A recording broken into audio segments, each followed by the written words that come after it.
What's up, everybody, and welcome to the Golf 360 podcast. I'm the host, Pete Popovich.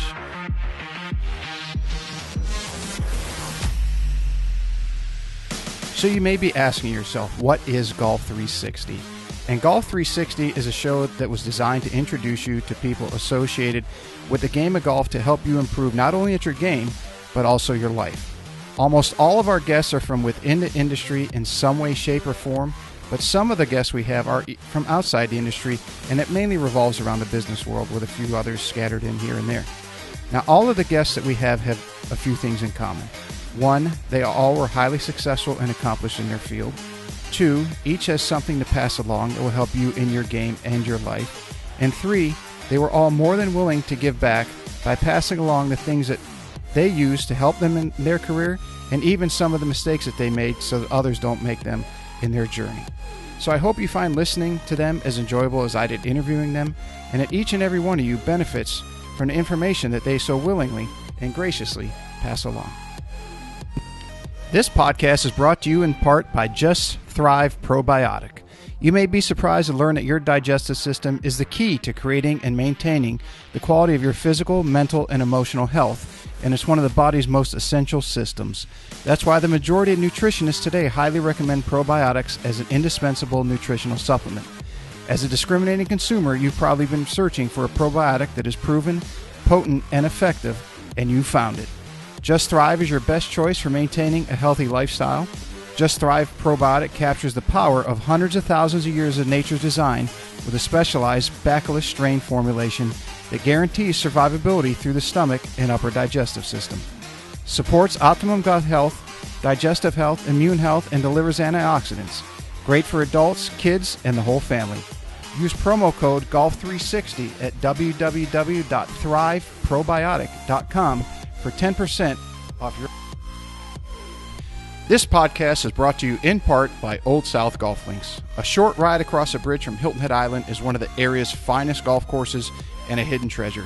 Set up on towering pines and ancient oaks with sweeping marsh vistas, truly makes Old South Golf Links a one-of-a-kind golfing experience.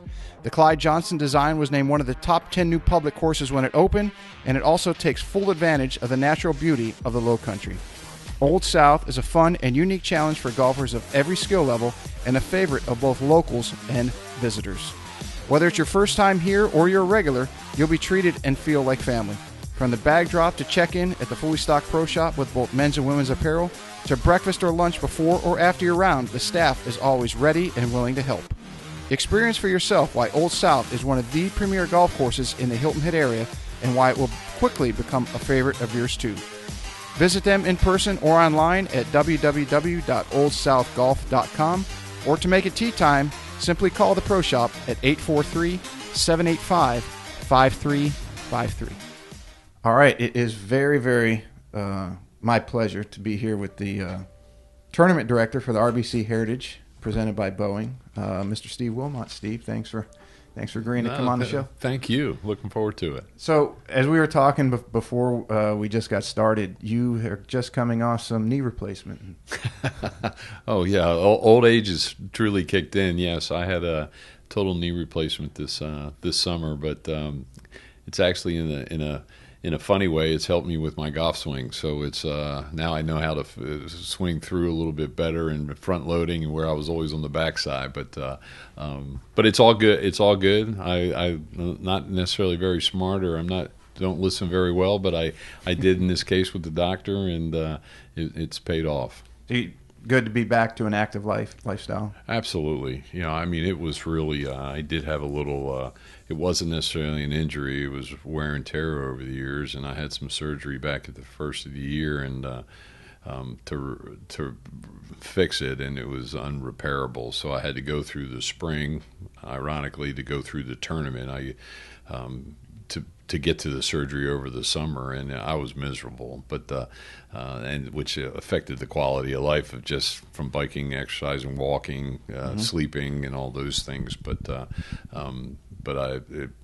had it done, the end of July, and I got a clean bill of health recently, and my knee will tell me what I can and can't do, and I hope I never see the doctor again, and he hopes never to see me either in a loving, caring way. It's strange because we were mentioning Rick Berry before we came on, who's the director of instruction here at Sea Pines, and I remember when he had his hip surgery, and everybody I know who's had a replacement has said they wish they would have done it sooner. Was that similar to you, just for quality of life? Well, I'm not necessarily old, but I'm not necessarily young, and with knee replacements too, what I learned too is you find out that they normally last 20 to 25 years, and most people get it when they're 65, and so you're good till you're 80, 85. Well, I wasn't worried about 80, 85. I'm worried about today and now. So I almost wish I had done it actually in January when they went to repair it.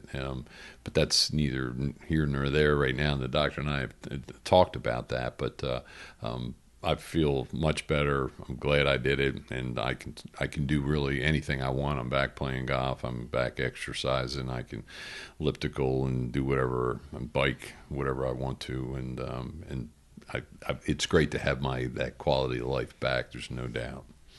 Now, let me go back to kind of how you got to Hilton Head, and I was doing my homework on you since we talked last and tried to set this up, but you've always been a Southerner, so to speak, haven't you? Yeah, I tell people I'm a Southern heart, being from South Jersey, exit 4 in the Jersey Turnpike. But I grew up in Morristown, New Jersey, where my family, my parents are still up there. Unfortunately, my father did pass away recently, but my mom's still up in that area. And I ended up going to school in North Carolina. I had a small.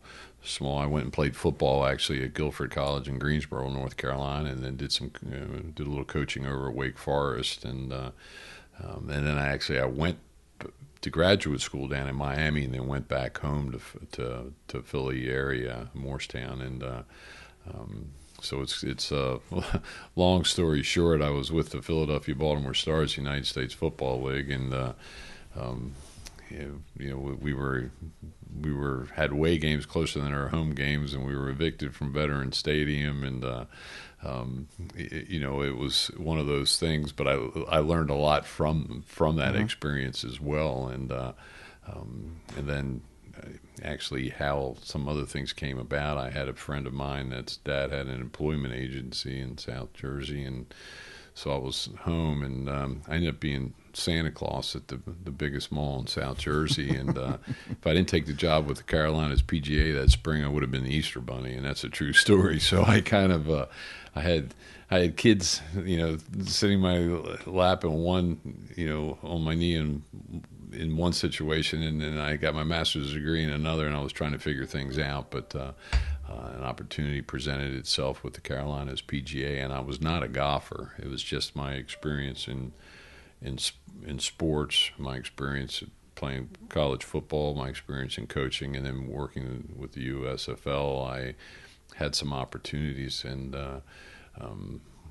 there was a gentleman. I started in the spring of '86, and I ran into running golf tournaments for the PGA section, and ironically ran into a lot of people that are great friends of mine today, and Kerry Corbett was one of them. That, hey, there might be something down in Hilton Head and these kind of things, and I ended up starting here with the Sea Pines Resort in the summer of '86, and now 30 some pounds later, 30 some years later, I'm still here. So was the Carolinas section office in Myrtle Beach, man? Yeah, and actually it was Jim Hart was the executive director at that time, but ironically how I ended up getting that job was through a gentleman I went to college with, and was Jim Duncan.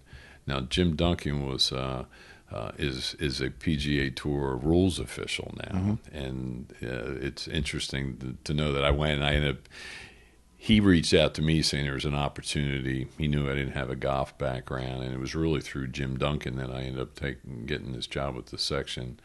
And I live with Jim, and now Jim's he's the lead rules on the Corn Ferry Tour, even though he comes in here and does once in a while some tour events. And I was up there with him for a while with Jim Duncan.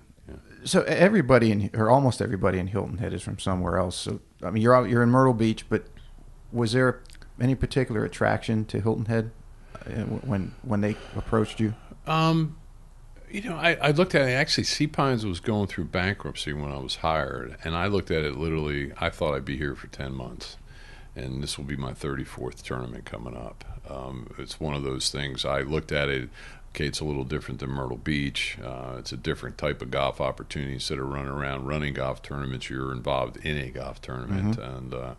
And not that I didn't mind being with the section and doing that, but I learned a lot from it. No doubt. I remember the Terry Florences and the Steve Bears and guys that I used to do an event at Wild Dunes or wherever. I mean, I learned from all these people, and ironically, I ran into a lot of the Hilton Head people too, and so it was certainly an attraction, and there was an attraction to the fact that it was a PGA Tour event, which again, I was not necessarily a golfer.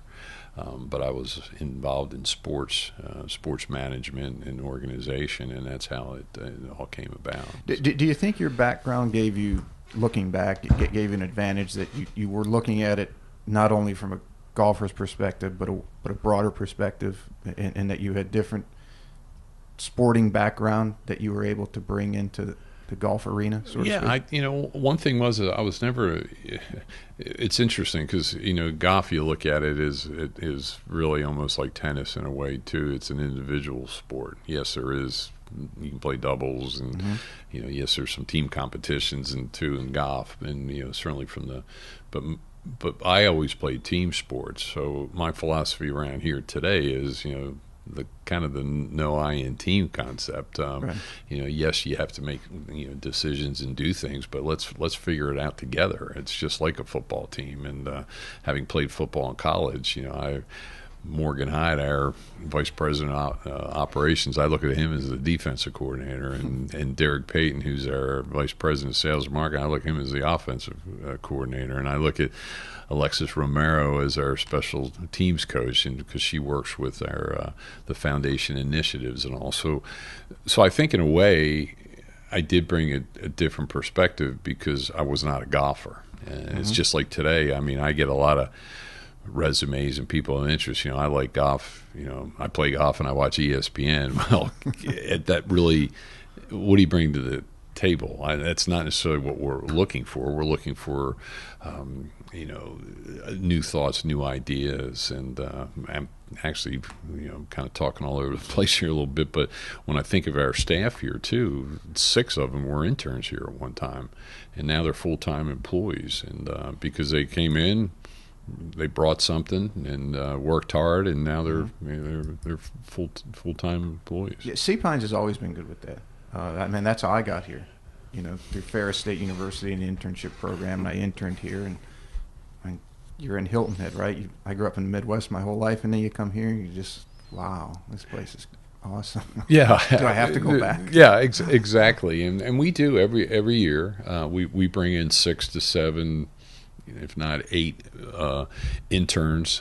We go through an interview process, but they come in the first of the year, and they'll work through the tournament. But by a month or so in, I don't look at them as interns because they truly become almost part-time employees because mm-hmm. we do task them. They're not just here. There was a time in my 34 years that we had interns in here that we just wanted heavy lifting and some grunt work. Well, we need expertise too. So, we bring in interns that are interested in ticket sales. We have interns that are interested in sales and marketing. We have interns that interview for operation positions. We have interns that interview for charity and giving back, and we have interns that interview for food and beverage positions because we are a one-stop shop. I mean, we have 11 full-time employees that handle everything from food and beverage, accommodation, sales, marketing, operations, volunteers, accounting. I mean, we have it, but again, it's you think of it a little bit, and I'll use my parents as an example. They used to always tell me, son, it's June. What are you going to do the next 6 months? And I'm kind of like, give me a little credit or give us some credit, but it's really it's 53 weeks out of the year. It's 13 months out of the year effort. And, you're sitting here in my office right now, and I'm working on things for not next year, but the future.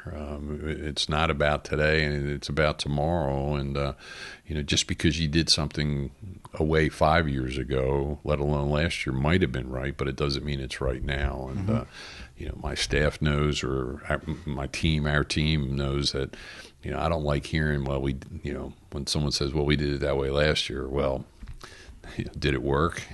Right. Could we do it differently? Is there a better way, or should we do it at all? So we have to continue. And, this is my 34th tournament. And, I not that I plan on being around another, as I said, another 30 pounds, but another 30 years. But I continue to learn each and every day. I'll learn from you today in this interview. And the day you stop learning is the day you ought to get out of the business. And we've got a great team, and, a wonderful event in a great community. And we have a wonderful community support, volunteer support, leadership from our trustees, our board members. And, again, I go back to that team concept. It is a team effort, and there's no I in team, and let's figure it out. So. With working 53 weeks a year, do you find time to get out, enjoy the things around Hilton Head, the ocean and the beach and the golf and bike paths and everything else? Yes, without doubt. I do have. I am a workaholic, unfortunately, and I'm not sure why. I'm here. You can catch me at 6:37 every morning. I mean, there's no doubt about it. And I'll come in Saturday and Sundays just to kind of mess around. It's kind of a part of a routine. But I'm blessed to have a wonderful family. I have a son that loves to play golf, so that's my time with him. He is 25 now. It's the only time I pray for slow play is when I'm with my son. So I have a daughter that's very active in sports and playing volleyball, and that's kind of my priorities right now. And especially with she's a sophomore, be gone in a couple of years, and I'm going to go to the travel volleyball games where, people ask me about playing golf and doing it. I'm like, well, I'll be just like this weekend. I'll be in Sumter for next. She made the North-South All-Star team. I'm going up there, and I was away last week in Myrtle Beach for the States. Guess what? I enjoyed every minute of it. So, but on the other side, I love it here. I'm blessed that I happen to live in Sea Pines. Mm-hmm. Our office is in Sea Pines. You can access Hilton Head Prep from Sea Pines. I play golf, tennis, go to the beach in Sea Pines. The bike paths work out in Sea Pines, and eat and drink in Sea Pines. So I am maybe a little not necessarily spoiled in that respect, but I feel blessed and count my blessings every day to be involved in something as passionate that I love to do, but also have enjoy this community as much as I do as well. Yeah, it's definitely a very, very special place. In the years that you've worked, and you started 34 years ago. Yeah, it was August 20th, 1986. Mentors, you must have had some mentors along the way. Who were they, and what did they teach you? Well, it's interesting, and people that can't see us right now, but looking over your shoulder, there's the three gentlemen that I work hard for every day, and the fourth is not in that picture, but that's Joe Frazier, Angus Cotton, Deke Deloach, and John Curry. They took a chance in me at a time when some people didn't, or didn't think I was capable of doing what I do, and I work hard each and every day for them. And all three of them I've learned from. And Joe Frazier of the Frazier family developed in Hilton Head, basically, in Sea Pines, and the Frazier family. He's a gentleman that I've learned so much from because he was one that listened. There's two sides of every story, and you need to listen to both sides. And wasn't a man of many words, but when he spoke, you learn from him. And he's a guy that I truly admire, and I work hard every day for him. There's no doubt. And unfortunately, all four of those gentlemen are deceased right now as well. But they've certainly made a big impression in my life. Did you utilize some of the management styles that you learned from them in your staff today? Oh, absolutely. And I just mentioned, Mr. John Curry and Angus were, Mr. Hospitalities. Deke was, he was former deputy commissioner of the FBI under Hoover, and so he had a very political, diplomatic way to handle things. Joe was a worker bee. He got things done. Whereas, and that's Papa Joe as Mr. Frazier, but. His brother was Charles, and Charles was more the visionary, but Joe made it happen, and I like making things happen, and I like the fact that yes is the answer. What's the question? Let's figure it out, and so there's no doubt in all of them. Angus Cotton, how he was Mr. Marriott, and he was in the hospitality business, and that's what Sea Pines and Hilton Head's about, and service, and selling the. Not selling the steak, but selling the sizzle with the steak, and and trying to do that. So there's no doubt that I've learned from them. And, I never knew the past history or the background of the gentlemen who were behind the formation and getting everything going. Actually, those four were the ones that when in 1986, when Sea Pines was going through bankruptcy, they were the ones that formed the Heritage Classic Foundation to save the event, and they were the ones that got business leaders to at that time to put up $100,000 to be able to make a commitment to the tour to have the event in '87. So the first year of the Heritage Classic Foundation was 1987, which was my first tournament, and so that was 34 years ago. And but it was those gentlemen; they were all Sea Pines people as well. So so they had a true passion or a commitment. They didn't want to see the tournament go away. They knew the importance, and I want to keep that going as well. And I have the pleasure of working with Joe Frazier's son Simon, who's our chairman. And we don't want to lose this on our watch. We had a little hiccup a few years ago, and it really came to the 12th hour before we got RBC and Boeing locked in. But Simon and I made a commitment. There's things we could have given up and we could have quit, and I could have moved on and gone some other places, but I wanted to see it through. And I'm happy to say that we're here, but we need to continue to work, hard to keep certainly our partners and the two biggest partners in RBC and Boeing happy so that we can certainly continue this tournament. Yeah, and you carry on the mantra or the culture that those gentlemen started from the beginning. And Simon Sinek, he talks about that a lot in his lectures and his books, that if an organization sticks to what it is and what it knows and how it started and carries that through, obviously you make improvements along the way to better the institution or whatever it is.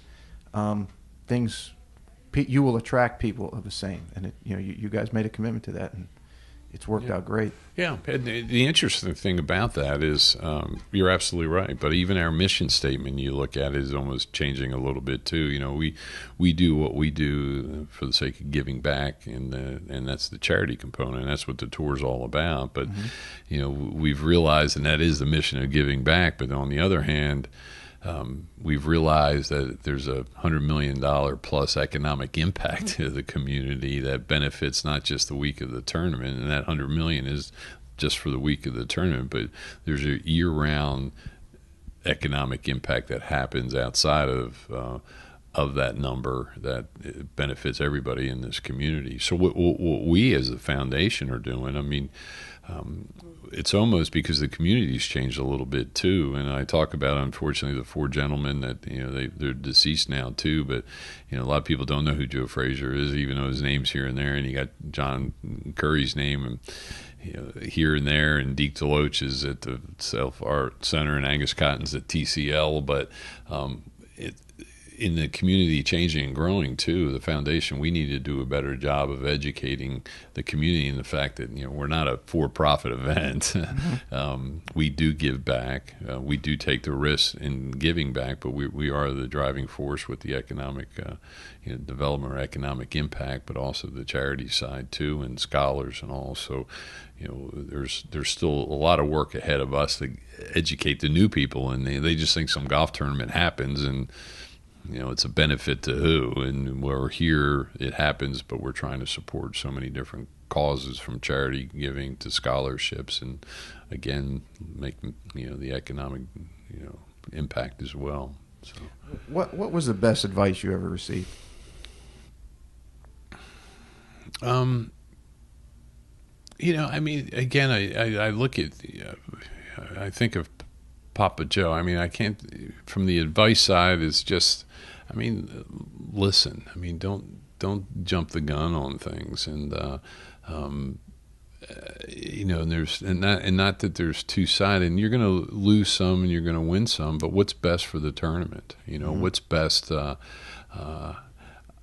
I try to be as diplomatic and politically correct as I can be, but I'm not a politician. But without being a politician, I should say. But I want what's good for everybody. I mean, I don't. And this tournament benefits everybody, whether it's from if you're Republican or Democratic or African American or Caucasian, or it benefits everybody. So I'm about, let's all work together for the the common good of being able to have this great event and this great community, and the community is all engaged and everyone's benefiting of working together.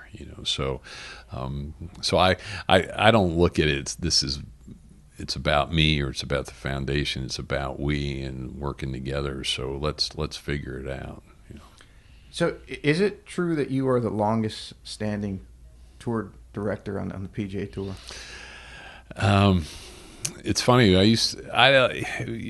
Yes, I think in a roundabout way. I mean, You're so modest. Some of these questions I had to frame it to get it out of you. Yeah, I mean, I've never, in a roundabout way, I've been considered, I got to be careful how I say elder statesman, because I don't know if I'm a statesman or not, but I used to remember talking about and these people in the golf world would know that Ted Mangolas and the Ted Mays and the Jim Bells, and these are gentlemen, and Janie Henderson and Byron Nelson. These are people that I looked up to and learned and admired, and nothing against these, all four of them were great friends of mine, but I always looked at them as the old farts, and now I'm an old fart. So it's I look at without question, I look around at these tour meetings, and I've been networked, through, but there's been a change in the guard in Ponte Vedra, and I'm still around, so I don't know whether that's good or bad, but I continue to learn and continue from all these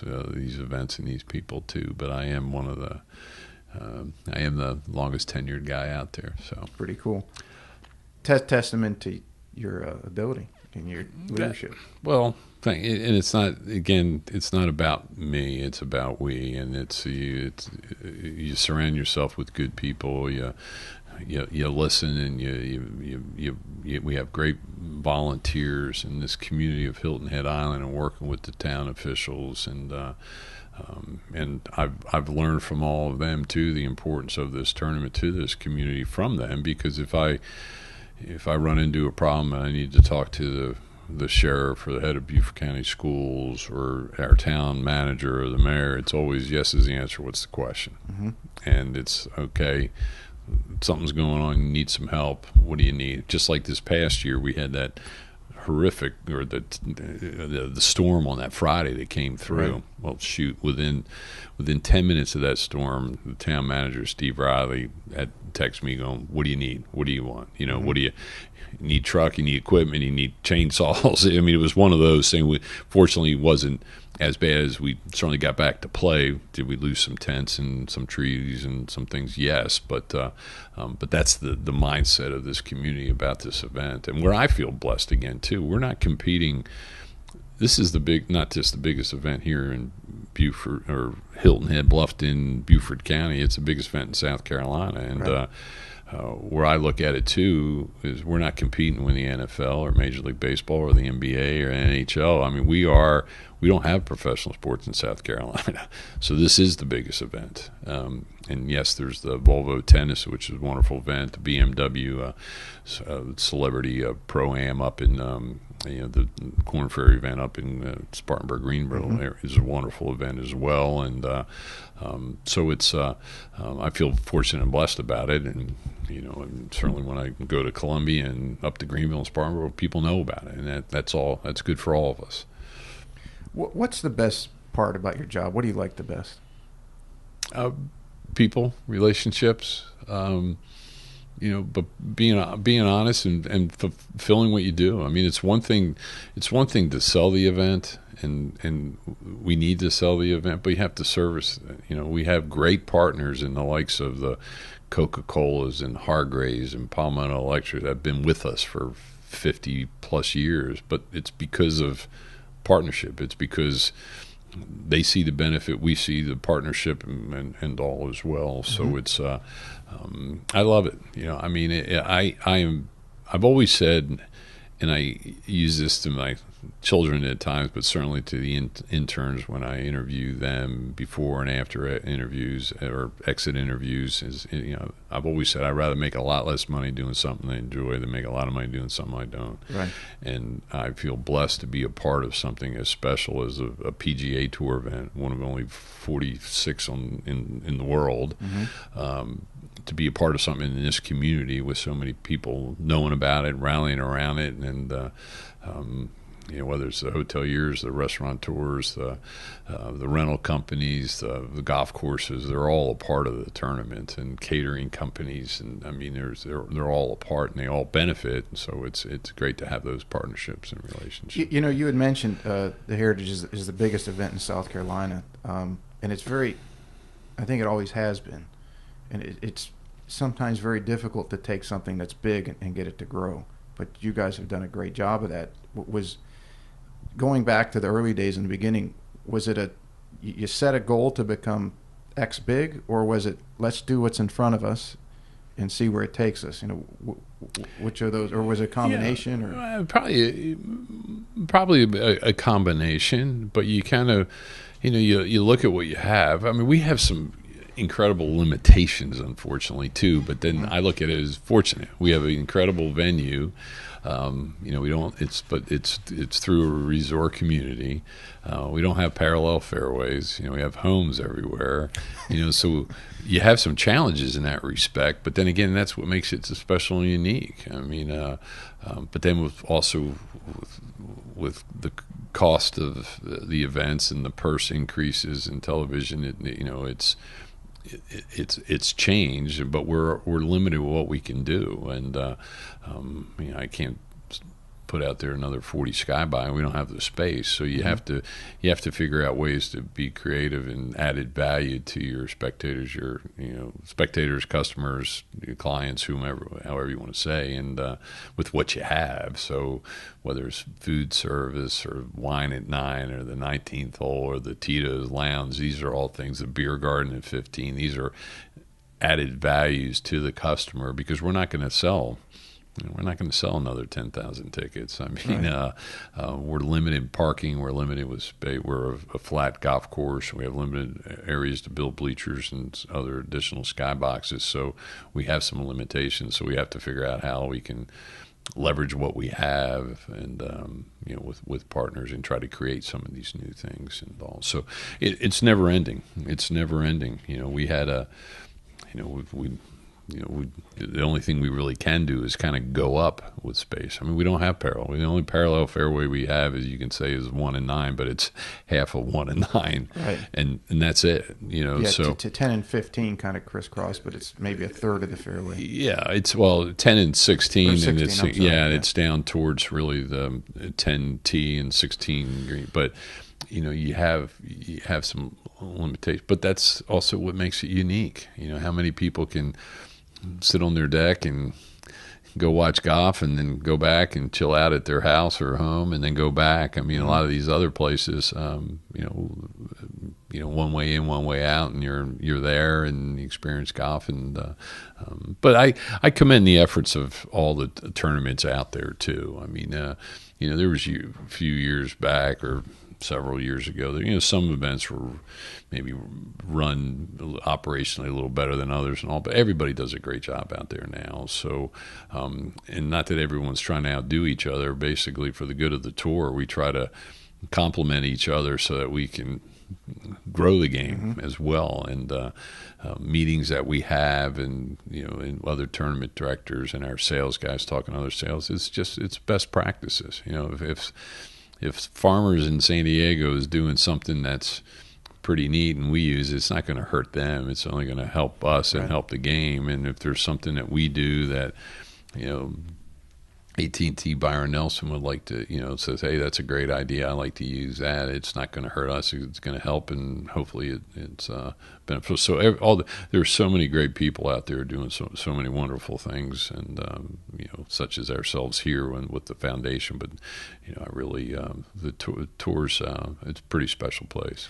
All the entities involved between the sponsors, where they're long-term sponsors, and the tour, which is obviously big vision and long-term planning, and you guys doing the same.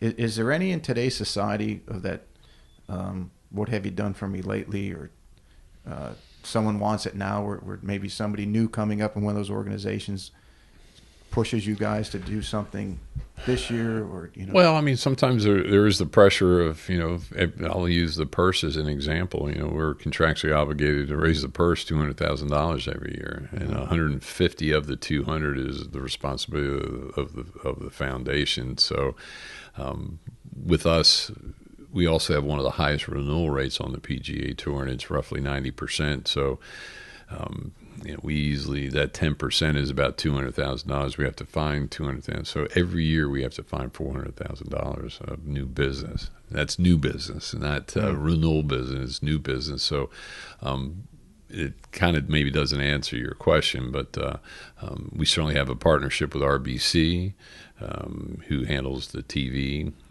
Our presenting sponsorship is Boeing, a great partnership.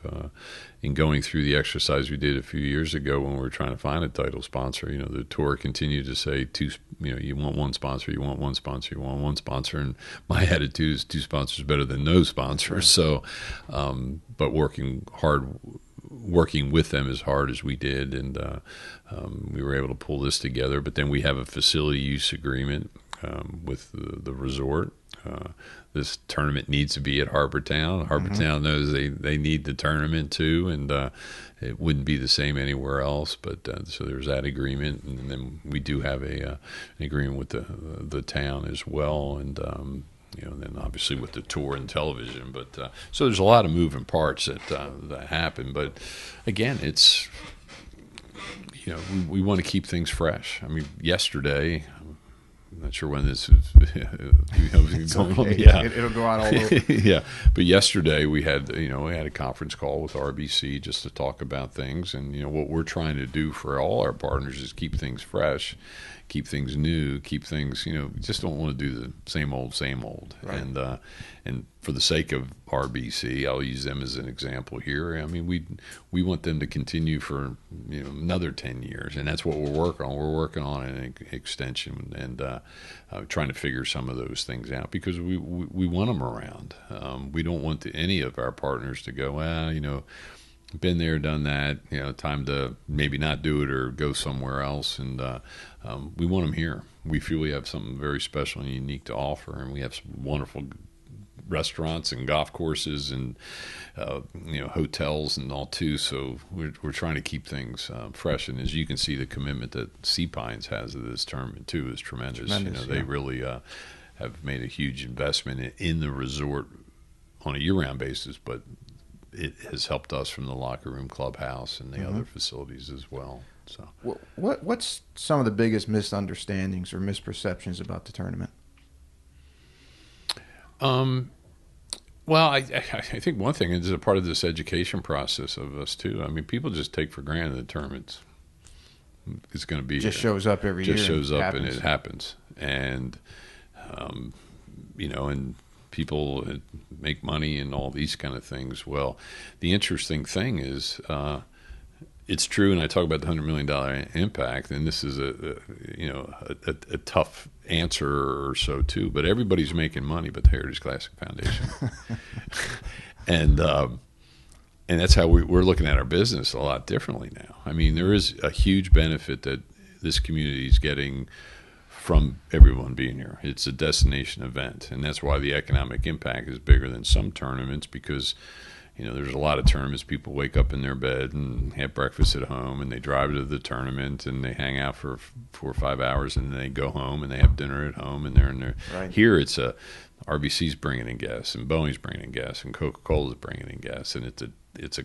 destination. So all those people coming in, they're flying in. They need rental cars. They need a place to stay, a place to eat, a place to play golf, and all. So that's where it happened. But what we're trying to do is we're as the Heritage Classic Foundation, we are taking the risk of putting this event on to the fact of we're trying to educate the community more to realize that, help us help you. I mean, it's all about everyone's making money, and it's important, but does it need to be maybe as much help support our charities, or help support our scholarship program, or so help the foundation so that we can continue in 4, 5, 6, 8, 10 years. Because the benefits go outside of this area; they go statewide, don't they? Yeah, charitable pretty much. Donations Majority, yes, absolutely. And but predominantly, certainly Beaufort County. But when you look at our scholars, our scholarship, they go all over the country. But we help, we support junior golf throughout the state. We support the IJGA, AJGA, South Carolina Junior Golf Association. We're very front and center with those programs, and we also support the technical colleges throughout the 16 technical colleges throughout the state with a megatronics program that teaches. It actually is teaching teachers right now to on programs to assist in these mechanical equipment in building, but Volvo uses and BMW uses and Boeing uses and things too. So we're supporting the South Carolina Technical College program as well. So we're trying to let the state know better too of what we do for the sake of the benefit of when CBS goes on air, and there's a lot of people around the world looking at it and wanting to come to South Carolina. Yeah, I mean, there's something to be said for being humble in what you do and not broadcast. But at some point, you have to let people know that the benefits that you provide. I mean, you can't keep that quiet, or else people start to say, "Well, like you said, the tournament just happens," but it doesn't. It needs the support of everything. Well, yeah, we need, and people.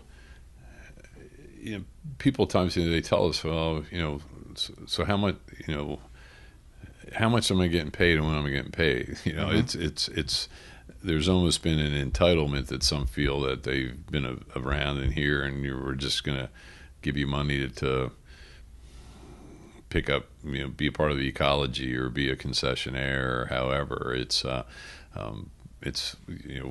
We're giving you the opportunity to be a part of this, but you need to help us, spread the word and do things too. Right.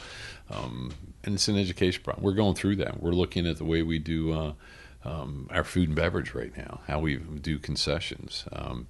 Concessions are very important. It's important to everybody for obvious reasons, but our concessions are unique on the PGA Tour in the fact that all our concessions are run by civic organizations, with 100% of the proceeds go back to them, where a majority of 99.9% of the other events are run by professional organizations or so and things too. And but we're not wanting to go to that side necessarily. We still want to have the charity part and but when you put pressure on a dad who's a painter and he's trying to figure out how many hot dog buns to order and right. and things, it's great to have that dad sitting there flipping dogs and doing things, but how can we be better, present better, have a better product, safety, and still tie the organizations in, but maybe somehow work the back of the house as the back of these concessions differently to look at. So we're looking at that. We're looking at how we have almost 30 caterers on the property. Jeez. Yes. And so when you think of it that way too, you run into logistics. You got 30, you've got then times employees, times communication, plus vehicles, and so we're looking at how that's done.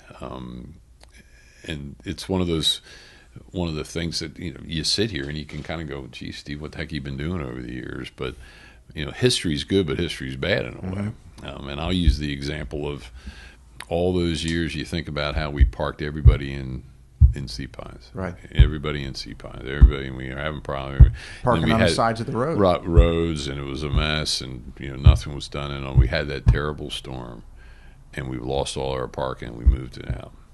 Best thing that ever happened. We had something bad that we had a positive come from it in the fact that we lost it. But then now we park outside, and for those that have access, it's easier moving around from players and VIPs, and even the spectators are now parking in Mid-Island at Honeyhorn or down by Coligny. The time's less. They're not stuck in traffic and trying to get into the resort and trying to get into the parking lot, trying to get on a bus. And it's been a win-win-win, but it's one of those things that you look at things. How do you do it differently? And we were doing it away all those years, and that was an act of God that got us there. But now we need to look at how we do things elsewhere. With changes in the tour scheduling, and you guys always having the week after the Masters, and players modifying their schedules based off the changes that the tour's made, how do you continue to attract marquee names? Well, I mean, it's a couple things. It's not like you guys are the John Deere and can offer, hey, come here and you can jump on these tractors and play in the sandbox. Well, but it's also what the community has to offer. It's Hilton Head Island. It's a resort. We have found our niche, or we've accepted where we are. There's a lot of tournaments that have difficulty leading into a major or following a major. We happen to be following the premier event in all of golf. We look at it as a benefit. You have a lot. If you look at our international players, you want the best players in your field as possible. Right. But you have these players that are the pressure of a major, the pressure of playing the Masters, the pressure of Augusta. It's almost it's a vacation to these guys, and it's 3 hours away. If we were 8 hours away or in another state, it might be a different. It might be a whole different story, but coming from Augusta down to here, these guys rent oceanfront homes and villas, and we have a daycare program second to none, and they're out on boats, and they're playing golf, they're fishing. I mean, they have a lot of things. It's almost it's relaxing for the players, and guess what? They get to go to work and possibly win $1 million+ Yeah, and they get to decompress after the long week. But what's interesting is we normally, and actually our tour contract reads, due to scheduling and things that could happen and have happened, but that really we don't get our dates until normally the week of the current event, whatever year it is, or shortly thereafter, to tell you where your dates are for next year. But there's also in our agreement, it references that our date can move 3 weeks prior to the Masters, 3 weeks after, which is interesting. But it's kind of a wiggle room scenario just in case something happens. And if you remember, a couple of years ago, we ended up moving 2 weeks after the Masters, not the week after, because of just some scheduling, and it went from Augusta to New Orleans, and then, San Antonio, then to us. Right. And but what happened when all this talk with the schedule change for this year, when there was all this talk of the new schedule and all, back in December of 18.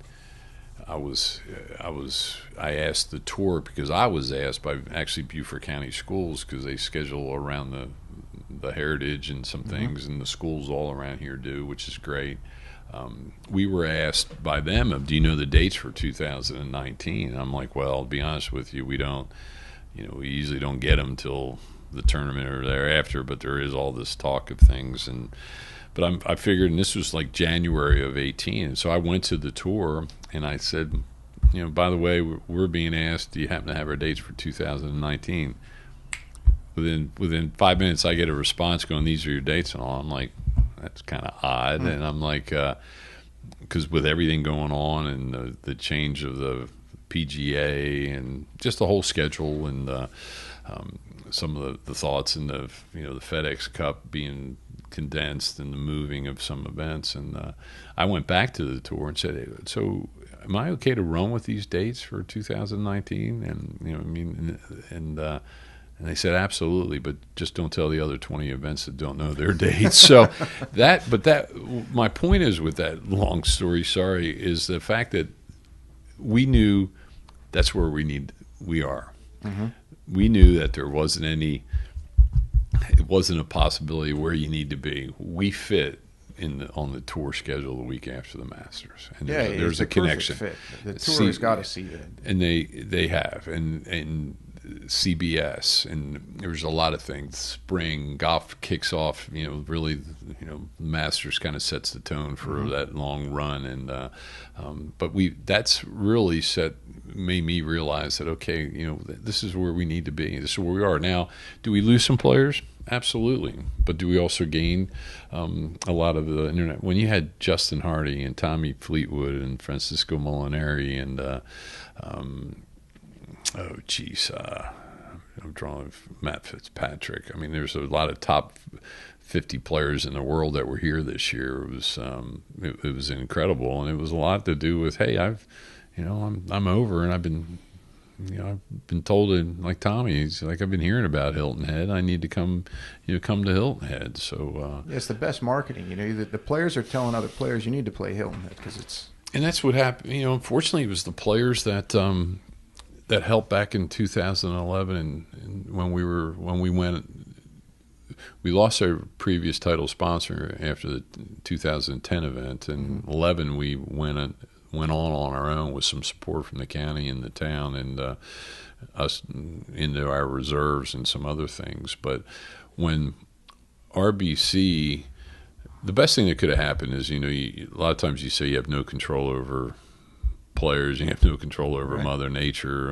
Sometimes you don't have control over the media too, so you don't know what the media is going to write. But the media helped us in this scenario, and there wasn't anybody out there going, okay, what's going to happen to, you know, who's going to fill that void? No one's saying they've been around long enough. Okay, let's go somewhere else. Well, everybody was saying, the media and the players truly helped us. You know, RBC ended up, you know, was asking players like who they currently have, their ambassadors, at that time the Ernie Els or the Jim Furyk's or the Matt Kuchars, and going, hey, you know, what do you think about this event? Is this something we should do? And they're the ones that said, if you can do it, do it. This is pretty special. And they're the guys that, you know, had been here, and they continue to be here, and now they're ambassadors. But it was the tour and the media that really helped push this over. And we had an incredible event in 11, and Jim Nance and Nick Faudo, who we have an incredible partnership with CBS too, they couldn't have sold the event any better. You would have thought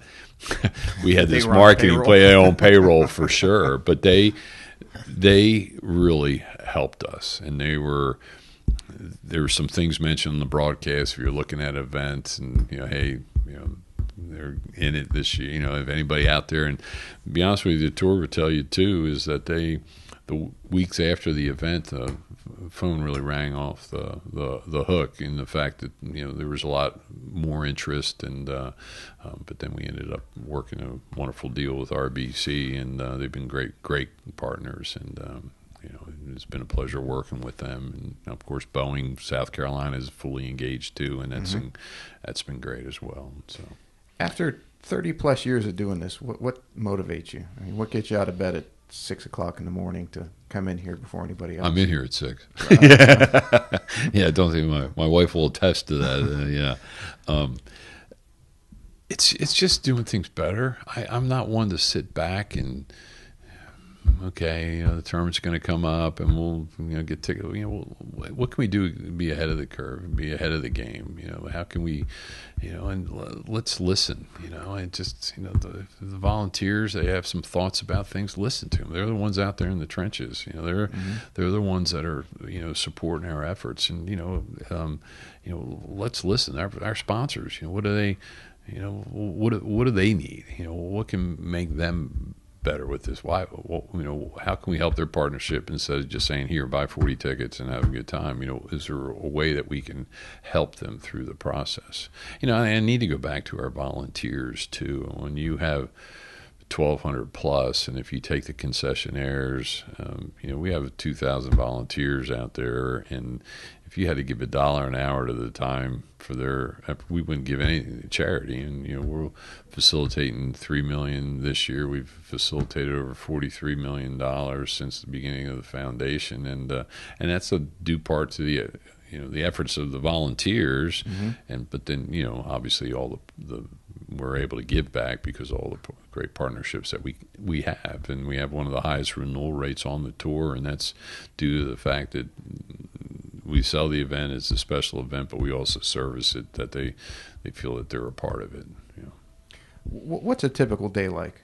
Do you have it in season versus off season, or is it by tournament week you're kind of sitting back and letting all the work run itself? Or it's I'll talk about the year in a way. I mean, there's a side of me. It sounds crazy. I wish the tournament was 2 weeks because and people go, you got to be nuts. Why? Well, you almost don't get to a point to enjoy it. Don't get me wrong, you enjoy it, but by the time you kind of get through Monday, Tuesday, you're already one of the cars being picked up.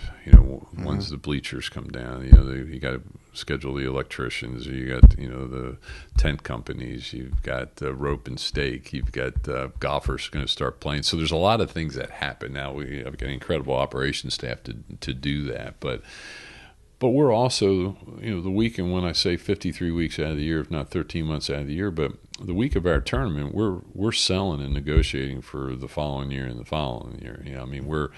And the process really works at, right after the event, renewals go to those customers while they've just had a great week and all, and we try to lock in those customers long term. But certainly their agreements are in hand shortly thereafter. Obviously there's debriefs, takeaways, and all those things with all the partners, but that quickly happens so that we can plan accordingly for the following year. But what we do as a staff, those about 6 weeks after the tournament, full steam ahead. I mean, the toughest, most difficult week of the year is the week after the tournament. Leading up to and during, adrenaline's flowing, cameras, action, you're go, and sleep, but you don't think about it. You're just go, but Monday morning, it's when am I getting paid? Where are my cars? When are you moving the porta johnies? Everything's. It takes months to go. It takes 2 weeks really to clean up, but. But it takes months to build out. So it's a tough week, but we go hard that week work wise because your adrenaline's there. We're still in by 5, 6 o'clock in the morning the week after just to keep with the adrenaline going. But those 6 weeks after, I mean, from operation, the sales team with sponsors, operationally with our tent company, our beach company, working with Sea Pines. We have all these debrief meetings, meet with security, and then we have a long-range planning meeting, usually sometime 1st of June. Basically, then we present to the board takeaways from the tournament, the good, the bad, the indifferent, successes, things they need to work on. And then for the next couple months, usually until September, we'll go through have our marketing plan put in place and then in September we have a full board meeting where we present the marketing plan, and basically at that point our plan in moving forward to facilitate selling tickets, the ticket pricing, the process, it all starts really in September, and then through April it's seeing through your plan, and now is truly sell. The sales marketing aspect of the business is a 24/7 operation, is without question year-round too, but now we're locking in security companies, video board companies, electrician. Our tent bleacher company comes in there, actually Sports America from Columbus, Ohio, and they've been partners with us for all my 34 years they've been down here, but they come in a couple times a year and we look at new structures, new areas, what we can do differently, and so the plans is in place now, and now it's putting things together. But you look at my day, and I'm sitting here going, I'm looking at my desk here. This is a little messy right now, but this is here's a contract. This is a RFP, request for a proposal about food and beverage. I've got a Project Golf, a support effort up in Myrtle Beach that we're talking about.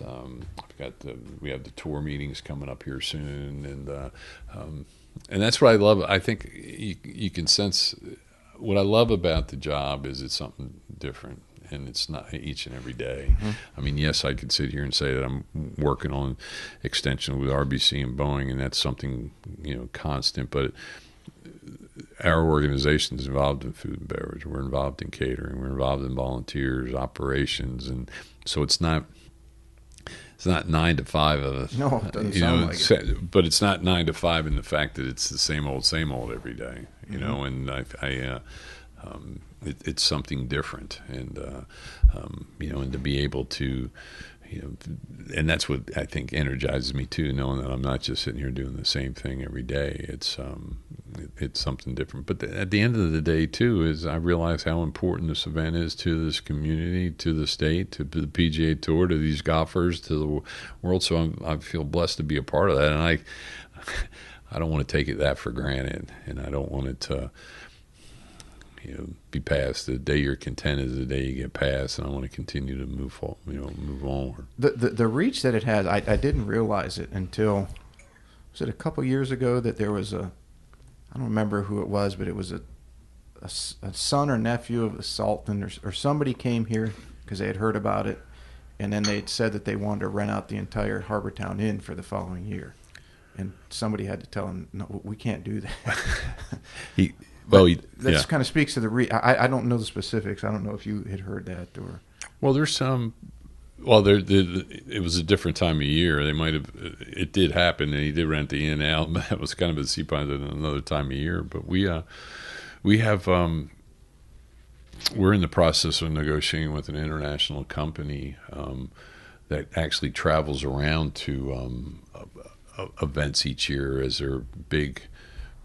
Customer event, and pro-am spots and some other thing, and it's because they've seen it. They've been here. They've been to the Players, and they've been to Wells Fargo, and they've been to a couple different places, and they want to be here because they've seen it on TV. They want to be a part of it. So that, without question, helps us. And again, this community, it's not like, okay, here you have options, you can do other things. There's secondary golf, and there's some incredible courses. RBC has customer outings at, between Berkeley and Colleton River, and they've been at Long Cove and Belfair, and Boeing out at Palmetto Bluff, and it's pretty special. But the interesting thing, it just made me think is Boeing's a perfect example of the first year we met after we did the deal with Boeing. We had a logistics operation meeting with them, and we were talking to them and got talking about the airport, and this was 6-7 years ago, and they got talking about the length of the runway, and they got mentioned something about trees, and actually our previous sponsor couldn't land their corporate jets here. The corporate policy, it needed to be like. Well, they looked at me and said, "Well, Steve, just want to let you know, our customers, our guests that are coming, their private planes are either 737s or 747s," and I go, "They ain't landing here." So that's why it's interesting. Their customer base; these are people from all over the world, and truly. They're coming in here because of the event and their partnership, but they're also buying $220 million aircrafts, and so it's kind of a different aspect. But we have an incredible partnership with Hilton Head Savannah International Airport, or Savannah Hilton Head International Airport, and just because it's the week of the tournament, it's it's 24/7 taxi service, and here now with the expansion too. I mean, between the players and the corporate customers coming in, and it's just from the private the signatures of private areas, but even the bigger aircraft. And but Savannah Hilton Head Airport's been an incredible partner with ours too, because they see the benefit and what happens through there as well. Now, someone in your position, and you've been here a long time, you must get asked by a lot of people for a lot of things throughout the year. How hard is it to say no? I'm getting a lot better. Because it's interesting. It's it's obviously tickets and donations and tea times and all that, and we are a charity, and so we've gotten better, and it's one of those things. Help us help you. If you are a supporter, you're part of a registered charities, and there's things there's things that we could help you with. But somebody to ask for 2 clubhouse badges or do something that directly impacts us and all. Right. But I mean, it's tough, and I have it's a problem I have. I mean, I do try to please everybody, and you can't, and when you have 1,200 volunteers and you've got to pick out a color shirt, even if it's white, you're going to have people that are going to complain, and or if you give a gift out of a driver in the Pro-Am package, well, geez, I got a driver. Why'd you give me a driver, kind of thing. So, but I've gotten over it, and I realize, no's okay. But the no part of it too, sometimes in saying it, it's I've learned something, and it kind of goes back to exemptions more than anything, because I get Termy gets asked by about 100 people for exemptions for 8 spots each year, but people want to know. They all want to have yes. Well, I know, but I was one of them. But they want to hear no sooner than later too, and that goes to anything.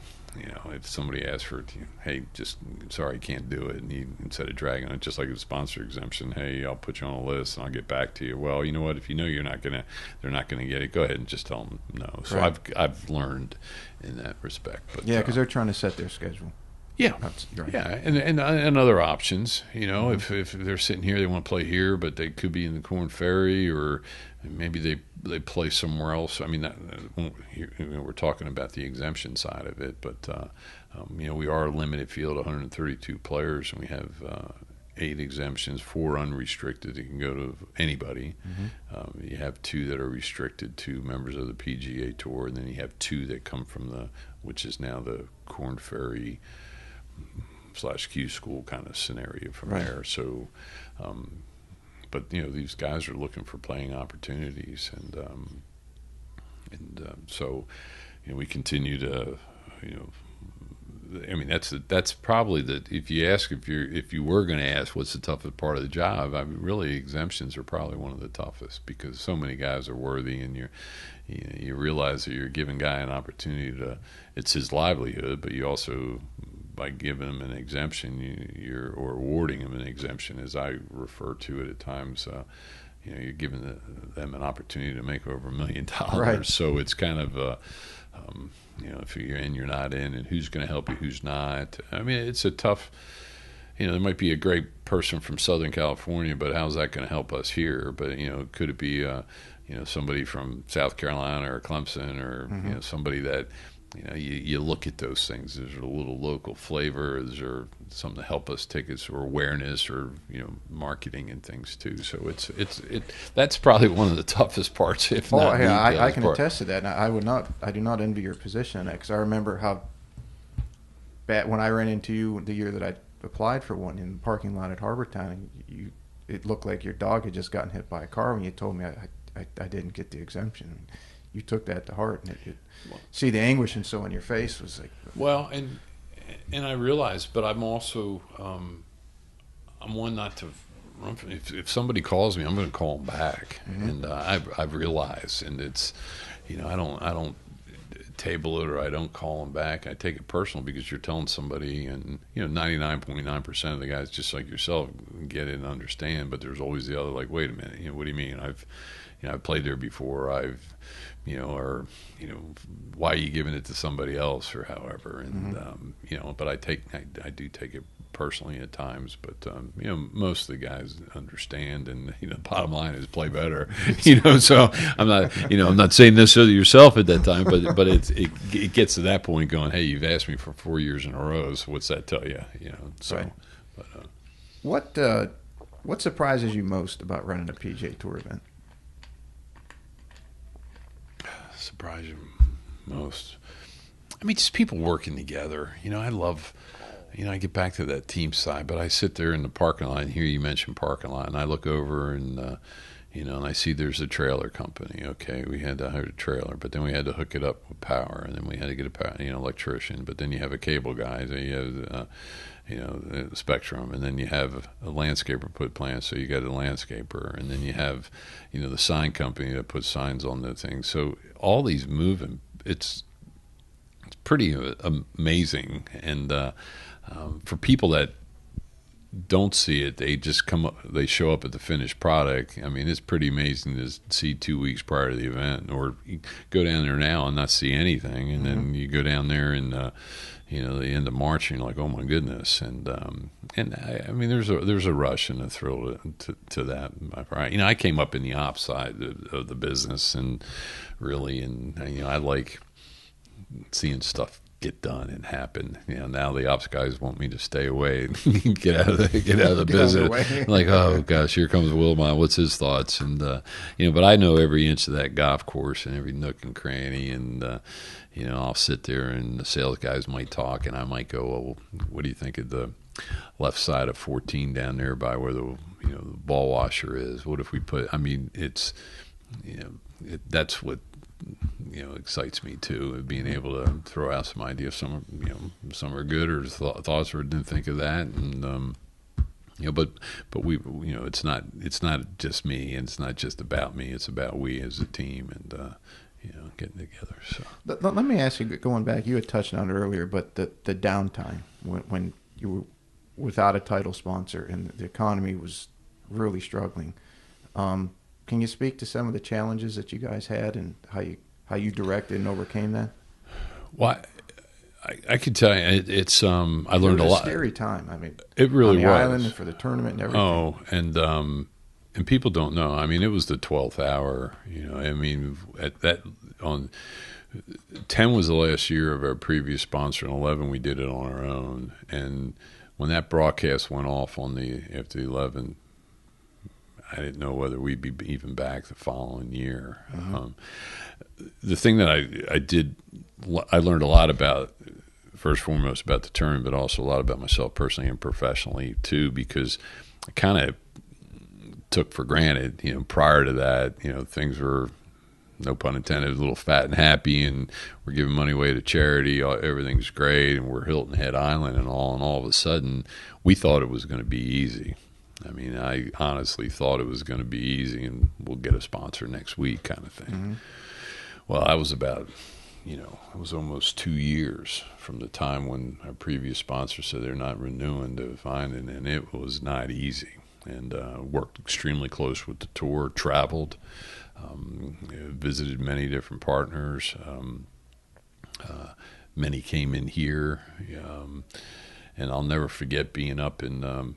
actually, at that time, it was Governor Haley's office, in her office with the tour, and we're trying to figure this out. And she's saying no's not an option. The tour's saying, can't's not an option. I'm like, I just want an option, So, but it was a team effort, and certainly I mentioned our previous governor too. She was very, very much engaged in the support of both RBC and Boeing, but Boeing had just opened a plant in South Carolina, and U.S. Senator Lindsey Graham was very much a part of that too, with Boeing, and assisting us as getting that presenting sponsor to be able to put the pieces together.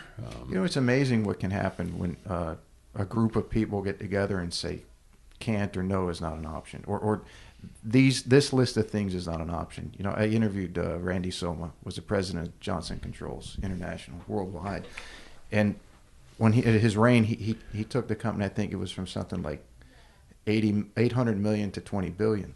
And when he and his team got together, when he first started running things, they came up with a list of things that they would absolutely not do, and then they decided what they were going to do from there. And so and they did some great things, and you guys did the same. So when people say this, take these options off the table because this is not going to happen, not under our watch, or we're going to do everything possible.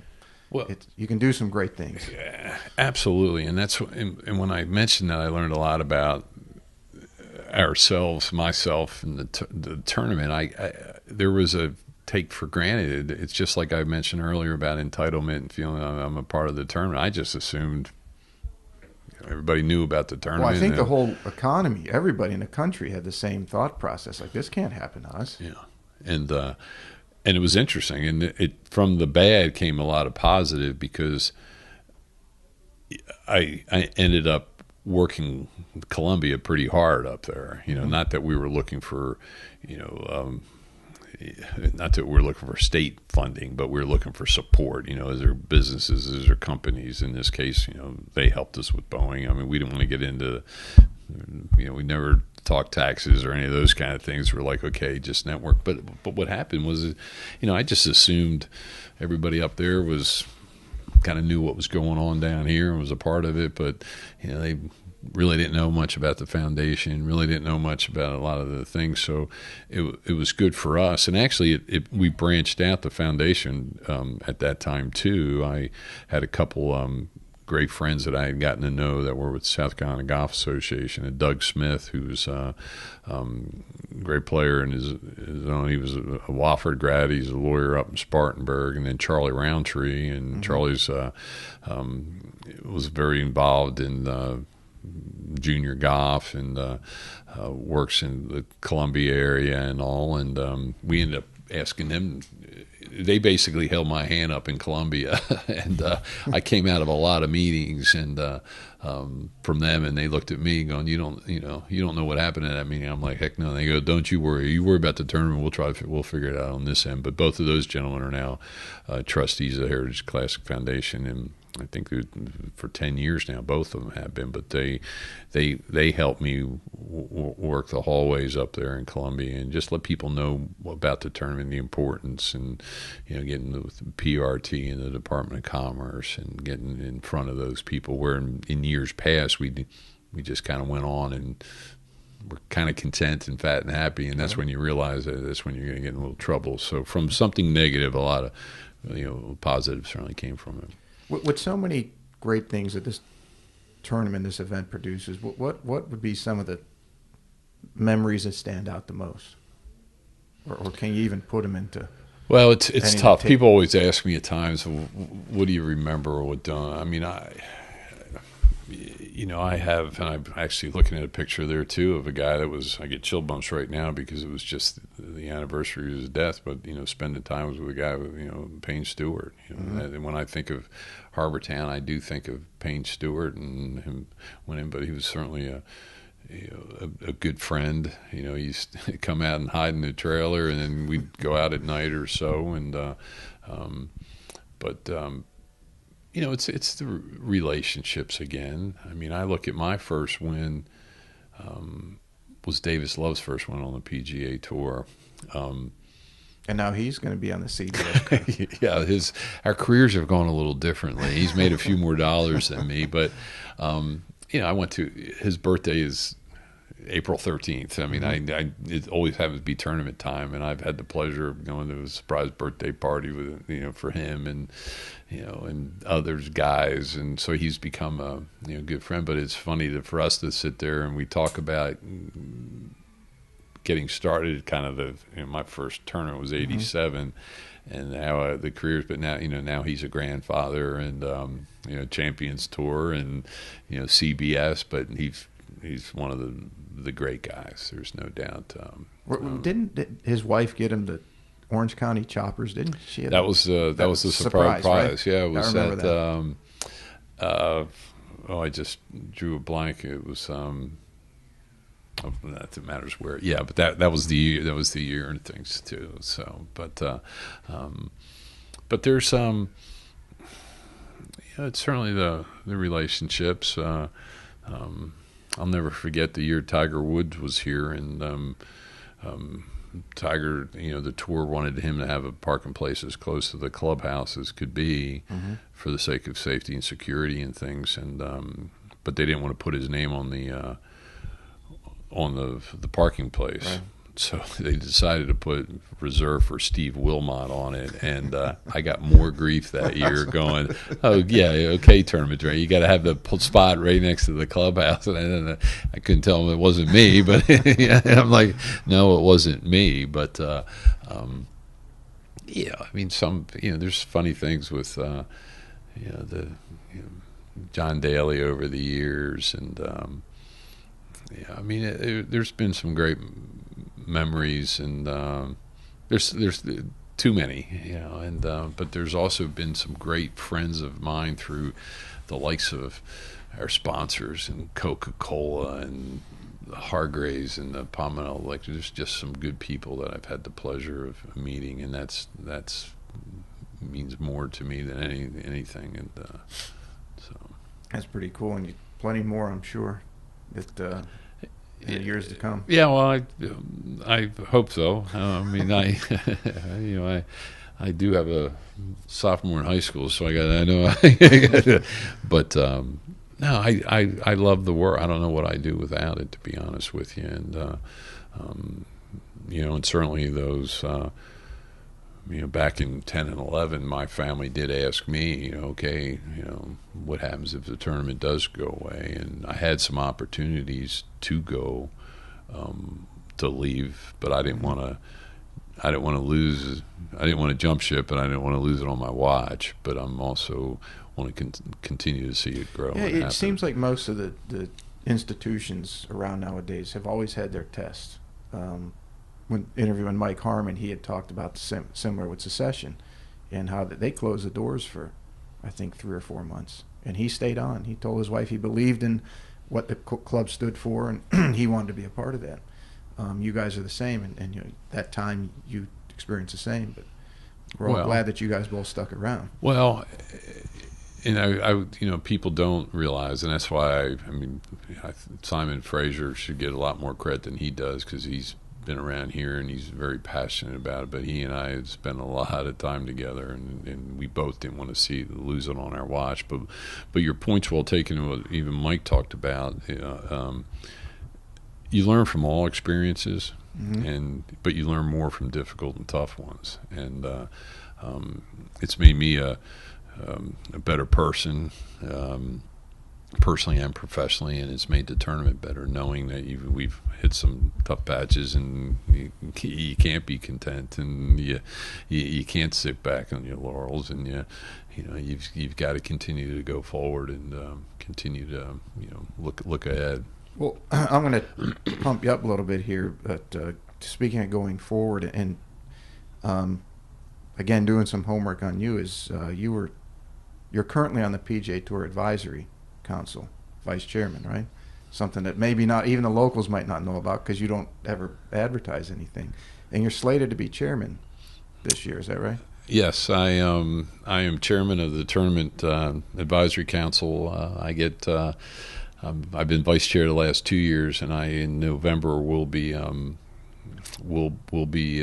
chairman for the PGA Tour, representing all the tournaments on the PGA Tour. And it's ironic that I just got my first, because with that I sit on the PAC too, which is a Player Advisory Council, and currently a gentleman by the name of Jordan Spieth is the chair of the TAC. So this isn't about myself. Where I feel honored is I was elected by my peers. They voiced their opinion. They wanted me in there, and maybe with some experience and all. But it's great for the tournament. It's great for us, because I will be traveling a lot the next few years. I'll be for 2 years as the chairman, but then also 2 years I'll be as past chairman. So the next 4 years I feel is very important for the tournament. But I'll be at these other events. I'll be seeing the players. I'll be sitting with the players and the tour officials in these PAC meetings and in the TAC meetings, and it's a win-win-win for the community. It's a win-win for the tournament, and yes, you can say it's a. I'm excited personally and feel honored and privileged, but it's going to be good for us, and happens in November in Ponte Vedra. I had to put that in there because I had not seen it locally anywhere, and I knew you weren't going to advertise it, so I had to at least say, hey guys, anyone, locals listening, or everybody else, hey, look at what Steve's doing, and you didn't know about. Yeah, but that's going to help. Thank you. All of us. Help all of us, and it will. I'll be sitting there with Justin Thomas in meetings and others too, and it's not going to mean they're going to come, but at least there's a dialogue that's going to happen. And I know these, but when I'm at more of these events, there's more of a relationship built, and it's good for all of us. So. One thing I want to ask you about to kind of, because I'm sure I've lived here over a quarter century, and I understand it somewhat, but people who are listening, whether they're across the country or upstate or wherever, the difference between the Heritage Golf Tournament and the Heritage Classic Foundation. We've talked about it a little bit, but can you distinguish between the two, kind of clarify? Yeah, absolutely. I mean, because I think it's such an important part. Very much so. The Heritage Classic Foundation is the general sponsor of the event, but we're a 501c3 event that has those contracts that I mentioned to you earlier. But we are a giving back organization that has scholarships, the charity side, but it's the Heritage Classic Foundation that has the agreements with the tour to host the RBC Heritage. So, but we have 11 full-time employees that work for the Heritage Classic Foundation, and we're the ones we work that event. There's some other things that we currently do too. We support junior golf. The Players Amateur has been an event. We have a Congressional Cup event coming up in December, and that's the congressional delegation of South Carolina and elsewhere, but also some of the legislators, and they hear and they mingle with themselves. It gives us an opportunity to talk about the tournament and what it means to the state and things too. And that's a pretty big deal, a very big deal for us. And it happens in December, a little 2-day event in Harbortown and some other things. But the foundation is chaired by Simon Fraser. We have actually Terry Finger here locally is our vice chairman. Our treasurer is Terry's a good guy. Wonderful, and all the trustees. I mean, they're really passionate about the good of the foundation and the tournament and giving back, and as I mentioned too, the economic impact. But Rick Reichel is our treasurer, and Bill Miles, chairman's or CEO and president of the Hilton Head Bluffton Chamber of Commerce is our secretary. But then we also have others on the board as well, and a great group of people give us the resources to be able to do. They're there as sounding boards, but also they give us the opportunity to do what we can do to make try to present the best one of the best premier events on the PGA Tour. So, what is it about highly successful organizations or people that always seem to want to give back? Mike Harmon has his mentoring program, and Randy Somel, who I mentioned, he does a scholarship for Robert Morris, and you guys donate so much to charity. Is it something that's just built in from the beginning, do you think, or just a need to give back to others? Well, I think this community, I mean, you could almost say it is somewhat of a melting pot because so many people but people here, they volunteer their time. They give. Yesterday we had a photo shoot because of some donations that we've had with, when I say photo shoot, Second Helpings brought their brand new truck that they just bought due to the donations from us, and we had pictures taken with the Second Helpings truck. Cool. But then you realize what they do. You realize what Memory Matters does. You realize what Pockets Full of Sunshine does, and there's so many organizations. I mean, I sit here, and what's difficult is it's great and it sounds great. We facilitate and we'll give by the end of the year in excess of $3 million to charity. Well. selfishly and personally and professionally, I wish it was 6 million. You wish it was 10 million. Right. So our work isn't done because we want to still be able to do things. We have over 50 scholars a year that we support as well. When you have, because our scholarships are 4-year scholars, so when you have each, if you count the 4 years, but we have 50 that we support, and these people are, it's amazing who some of these individuals are that that are successful business people now, but we were able to help them get to their dream and all, and it's a tough.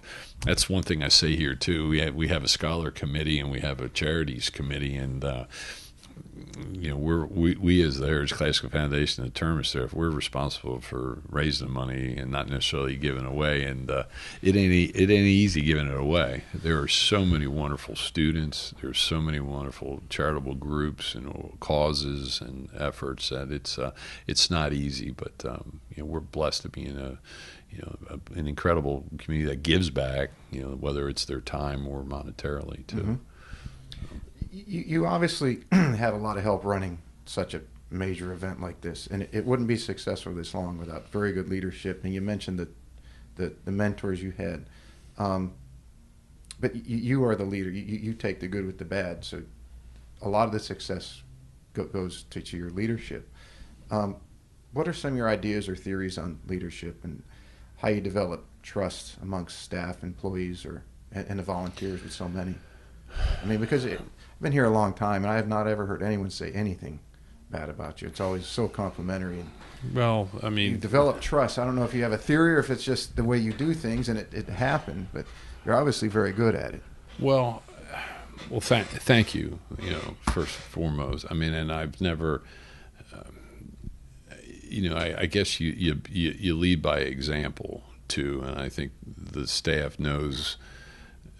I'll do whatever it takes to get the job done to help them do it too. If there's a delivery truck comes in and Mm-hmm. cases of something, I'll go down there and help them if I got the time. Just like anything. So, I might go back a little bit even further too, and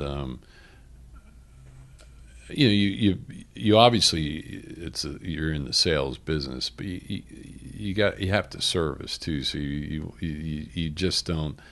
Okay, where's the money and goodbye, good luck. So Mm-hmm. there's the relationships that you build. But I learned so much from my. I've always said if I could be a tenth of the man my dad was, I'd be very happy and successful in this world. And that's another. There's no question that he's the gentleman, the man that I've learned the most from, and I look up to and continue to admire. And unfortunately, I did lose him a couple of years ago, but. It's being honest, it's being fair, it's listening. I don't have, and that's the thing, I don't have all the answers, and I'm not the smartest guy, I'm not the brightest guy, but I have some common sense and people skills, and that you listen, and you're not always going to be right, and so I don't know if that answers the question. I don't like talking about myself because it's never been about myself. I noticed in the years I've known you. I just because it is. I mean, I'm able to sit here and talk to you now as the staff's doing their job, and that's Mm-hmm. if they do their job, they know I'm okay. I mean, I'm flexible around here. I mean, in the fact that I don't have them necessarily checking the clock 9 to 5. Yes, we have office hours, but I know the importance of health. I know the importance of your health to be there for your family and friends, and a lot of the stuff we talk about, we'll figure it out. So they know that's a priority, and I set with them. If they've got something they need to do and see a kid's ball game, you go do it. Mm-hmm. And but they know that if Saturday at 10 o'clock something comes up and we need it, They can come in. Yeah, I mean, we're gonna do it, and so I think you gain respect from that side of things too, and I mean it's being fair. It's and again it goes back to maybe it is my sports background and relying on the. If you miss a tackle, you got 10 other guys that are hopefully going to make a tackle, so Mm-hmm. you got your teammates to count on and things, and that's Kind of going with that leadership philosophy. Do you think failure is a good thing? You certainly learn from it. Right. Or a necessary thing, I think, would be a better way to phrase that. I mean, like you said, with the title sponsor, that was not easy, and that was I felt a little bit of failure, not necessarily failure. I know why our previous sponsor decided to move on, but I'm like, oh my goodness, I learned a lot about through that period. I learned a lot. How to do things differently, how to do things better, looking at things and not taking things for granted and all too. So I think failure is, because just like things, we're going to create something that's not going to work. We're going to create some ticket package that we thought was exciting and it's not going to work. So from that, you're going to go, okay, why didn't it work? What do we need to do? So from things like that, you're going to learn from. So, I mean, it's a great question, and I think it's we all do through that. We all wish it was a piece of cake and no issues and status quo, but in my eyes, it's status go. It's never the same, but let's figure out how to make it better. If you could go back 30 plus years ago to when you started, what would you tell Steve Wilmot, the newly formed tournament director? What advice would you give him?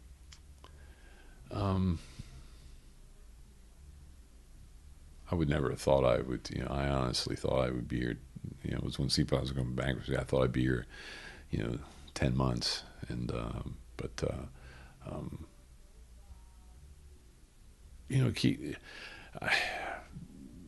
keeping certainly. And I look at myself, keep being yourself. That's the reason. I'm here. I continue to learn each and every day. And recently, not that I've recently thought about it, but there is going to be an end to this sometime. And unfortunately, too, I've learned too from business decisions, but also personnel and things too. Change is tough, change is difficult, but change is inevitable too. So, you will be talking to someone in my new person, my seat someday, so it's gonna happen, It'll be a very strange day for hopefully a lot not of people. soon. Well, and it makes me realize that I've been so passionate and committed to this. This event is my life. This community is my life. This is home. Yes, I was born in South Jersey, but that's where I was born, and I mean, this is home to me. So, I really don't foresee, unless the foundation makes a decision. I don't foresee for a long time me not going anywhere. Might drag you out here. Yeah, I might have screaming. to. Yeah, exactly. Just give me a parking pass, would you? Yeah, So, but no, I continued to learn, but I've learned from some great people around this community and to sit here sometimes with a volunteer, and you've got a volunteer that's is asking me for advice, and but he was a former CEO with General Motors, and I'm going, I need advice from you, help me. So, but it's. Yeah, I don't know. I mean, there's things. I mean, there are good things I want for this tournament, and that's why I am not about. That's the way we did it last year. I want to figure out a way to do better, to be better, so we can get better. So, if there was a kid listening, wherever they are, Houston, Texas, Des Moines, Iowa, and they wanted to be, their dream was to be a tournament director. They wanted to be the next Steve Wilmot. What advice would you give to them? Well, obviously be passionate about it, but something I learned too, it's not about 9 to 5. It's about 7 to 9 and 5 to 7. I mean, it is, you put in your time. Not that it will always be that way, but, do the little extra, and just don't be content with what you've done. Is there more that you can do? Can you help out? I mean, if you're an ops guy and, and you see that the sales team needs a little help them out. Offer it. It's only going to help you learn, but you also benefit from it as well, in the fact that you'll be able to experience all sides of it, but also be fair, be honest. I mean, I can go to sleep every night knowing that I put in a hard day's work, and unfortunately, I don't go to sleep because I think about the next day's work. And my family will attest to that. But it's again, I love coming here. It's the team aspect of seeing things get done, and unfortunately, there's sometimes that people don't realize it's us that knows what happens, and there might be 11 of us at the end of the day, Thursday of tournament week, going, holy sugar, how do we just get through that? And no one realized all the stuff that happened, but there's the self-satisfaction of knowing that you've accomplished something pretty special. Yeah, it's like all that extra work that you put in during the year, and then when something comes up, it's like you just do it, you get it done. Yeah. It seems to be the well, and it's been, I've referenced status quo. I talk about this with my wife at times too. You just want to have that status quo, your same old, but it's never been. It is 34 years. It's never been. And last year, us moving CBS from the tennis courts to a private road, and that was new. That was different. It will be different this year too. But there's always something. And that's okay. Because you wanted to try to improve the experience for everybody, and being in a private community has its challenges, and the property owners and CSA and CPIs trying to work things out. But you also want to, for those spectators and those sponsors, you also want to make sure they have an experience and want to come back. Whether it's don't mean it as you want to have clean restrooms. You want to have crowd pleaser compared.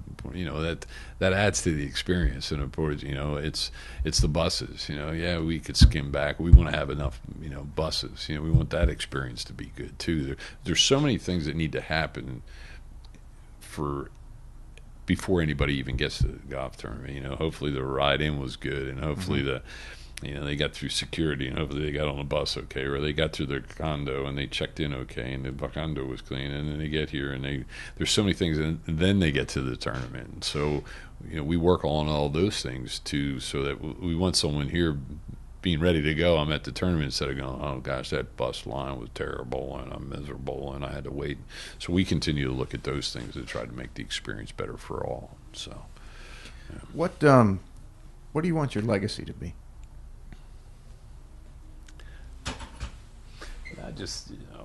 I was a fair guy, good guy. I mean, I'm not.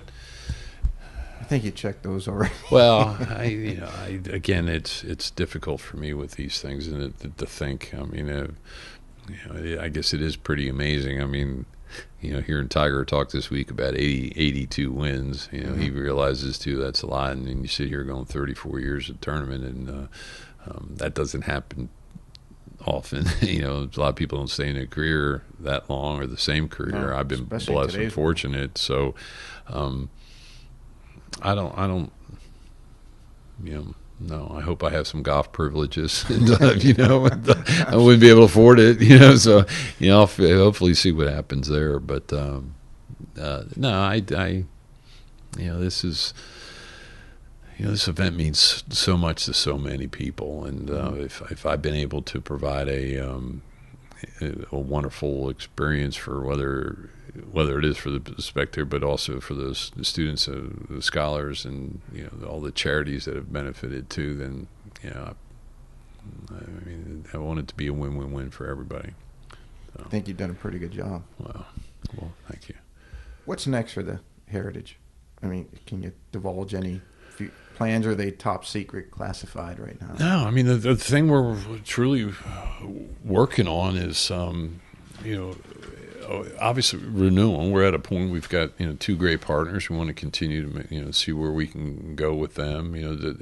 The tour's currently working on the TV contract, which social media and how things have changed in the TV contract. That's going to be interesting to see where that plays out here, and it should be done. But what networks involved, and how's it going to be broadcast, and some other things too.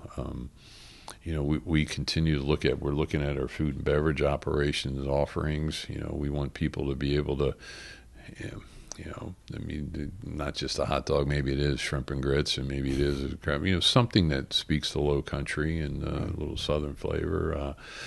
We continue to look at parking and the limitations that we have in Harbor Town, and with development and what changes might happen. But but certainly with Sea Pines' commitment to the event, and the facilities are incredible. That we want to figure out what's next step with them, with some of their development plans too, that we'll certainly be a part of as well.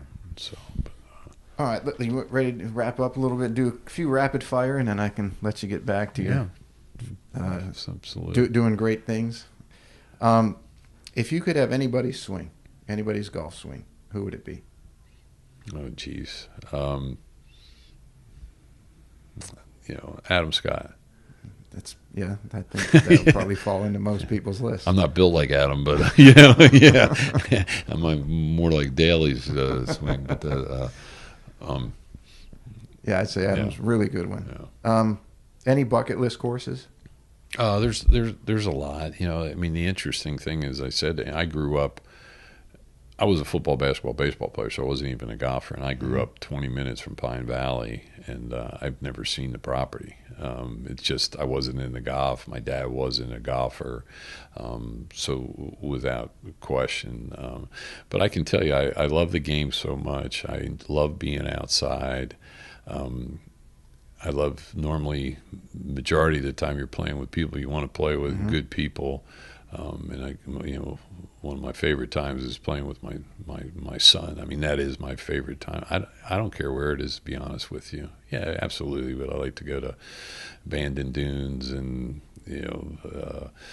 and other places. But if I'm able to play somewhere and with my son, and anywhere is fine with me. But there's definitely a ton of places I wouldn't mind giving it a shot. So let's see, caddy or cart?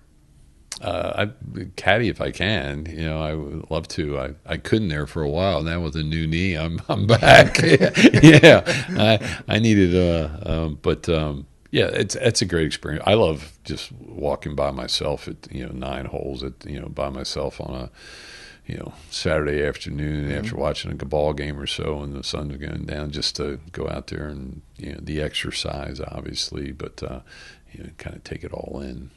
So. Most influential person in your life? It's certainly my dad. There's no doubt about it. And there's no question. I thought about him last week because I was at my daughter's volleyball tournament, and I was sitting there saying my dad would be sitting right here and loving every minute of it. And I shared that with my mom, who had a tough time with it, knowing how much she misses him. But he was how he conducted himself, how he handled himself around people, and never heard a bad thing out of him, and he was friends with everybody. So, greatest of all time, Jack or Tiger? Tiger. That's been about 50-50. Has it really? All the interviews I've done so far. And I had to, you caught me off guard with that question, and I was didn't mean pretty to. quick. No. But you were quick to I was answer. quick to answer. That's what I could probably. Of course, I've been front and center, and Tiger's interesting. Fact too is, if it wasn't Tiger and what he's done over the years, I might not be here. Right. XM Radio, Golf Channel might not be here. Golf Channel might not be here. I mean, it's amazing what he's done for the game and for so many. But I wasn't. I just think Tiger's. I think but that question people sometimes struggle with is anybody who's trying to supersede the last greatest or become the greatest, they can't just do it by a little bit. They've got to do it by a lot. And it's the perception, right? Because if it's just a little bit, everyone says, well, they didn't do this, they didn't do this. But if they do it by a lot, then there's no question. Yeah. And it's that's why I put it in there. And like I said, the answers are about equal. And I truly respect Mr. Nicholas, and he's an ambassador of the game and has handled himself like a champ. And certainly, I mean, it's a tough question, but your point's well taken, because you look at somebody like a LeBron James, who's probably as gifted as an athlete in all aspects of the game, but it's always compared to Michael Jordan, right. and it's the same question that could be asked from that side of things, and I would answer Michael at this time, but that's and if you go back to when Michael was not coming up, but when he was making that push, is the first trying to get to the championship, he was already the best player in the game, and people used to say, is it Michael or Wilt? And then there was a bit of a hesitation, or a 50-50. As soon as he won 3 in a row, and then especially when he won the second 3, I mean, there was no question. Yeah. So that's kind of where that thinking of mine came from. This is kind of a modern question. If you could put an emoji stamp on your golf clubs, what would it be? And I had to look up what emoji meant. Yeah. Can you explain that to me too? Like when you're sending a text, right? Yeah. Any of those faces or symbols? Thumbs up. I mean, it's funny, because if you sit here, and we joked earlier about me or as an elder statesman or however too, but social media has really changed, and I'm an old school guy, and it is amazing to see what is happening in that aspect of, from the Twitter to the Facebook, everything, even what the tour's doing. But I catch sometimes the staff too, even they're going back and forth on email trails, why'd you do that, or why didn't you talk to me? I might get you, what up, go talk about it. So, but it's amazing how has changed, and I've learned a lot, and I'm smart enough or dumb enough to be at least understand that what do we need to be doing to be relevant to what's happening out there. Do you use social media to get some of the pulse, so to speak, of the last tournament as you look to what to improve for the next year? Oh yeah, I mean, you got to be careful, right? Because people will get on there and just post negativity just to do it. Yeah, and it's but working with the tour, and we have we're actually doing we're tied into LinkedIn this year, which is a completely different aspect of social, of this. Well, we know what it is, but we are using that in a different form this year. I mean, a couple of years ago, we had our agency sitting there telling me how we're going to advertise on Pandora this year. And I'm like, how the heck are you going to advertise on a bracelet? And I'm going, I mean, in a joking way, but I'm like, what the? But it has really, as you know, being in the media business too, how whether it is radio or certainly print, how it's getting out there now is completely different. Oh, this is i.e. blast this out, and it goes over social media, and that's how it's grown to what it has. Yeah, this time last year, they actually had which I went down with Angela McSwain, who's our marketing director, and they had a media, they had a media summit. The PGA Tour did, and it was incredible. From influencers but it was really educational. Went down there, and it was good to hear and see, and what you can do and differently, and how it works. Yeah, it's a whole new world. Yep. Let's see, cavity back or blade? Cavity back. That seems to be the majority now, it? Especially nobody wants a blade. Yeah. Mike Harmon said blade. Oh, did he? Yeah, no surprise there. Right? We love Mike. Last one. If you hadn't become the tour's best tournament director, you would have been a what? I always wanted to be in the football, front office football. I mean, whether player personnel or GM or something. I always had a passion for that. So I think you would have done just as well in that. Oh, well, thank you. It's interesting. What's funny is I've met a lot of people, having played and coached, but I knew a lot of football. And with the USFL too, and if the USFL ironically was, Jim Moore was the head coach, and Dom Capers, and you had Vic Fangio was on that coaching staff. He's with the Broncos now, so I got to know a lot of these guys. And whenever I see them, they're always like, I'm like, oh, I wish I was in football, and they look at me going, man, I wish I was in golf. So it's like rock stars always want to be sports people. Sports people want to be rock stars. So, but it. I mentioned those guys because it's funny that I've gotten to know that, from that football side. But that's where I thought I was, was going, and I just had that interest and passion for football, and here I am. Who would ever thought? And so. Hey, this has been awesome.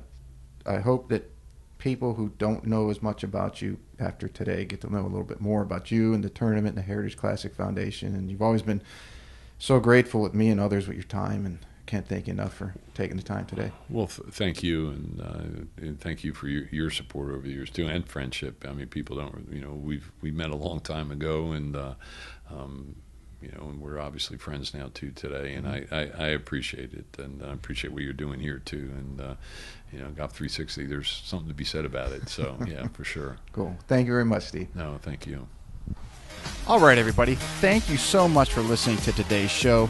If you enjoyed it, you can find more information on today's episode and other topics at golf360.blog.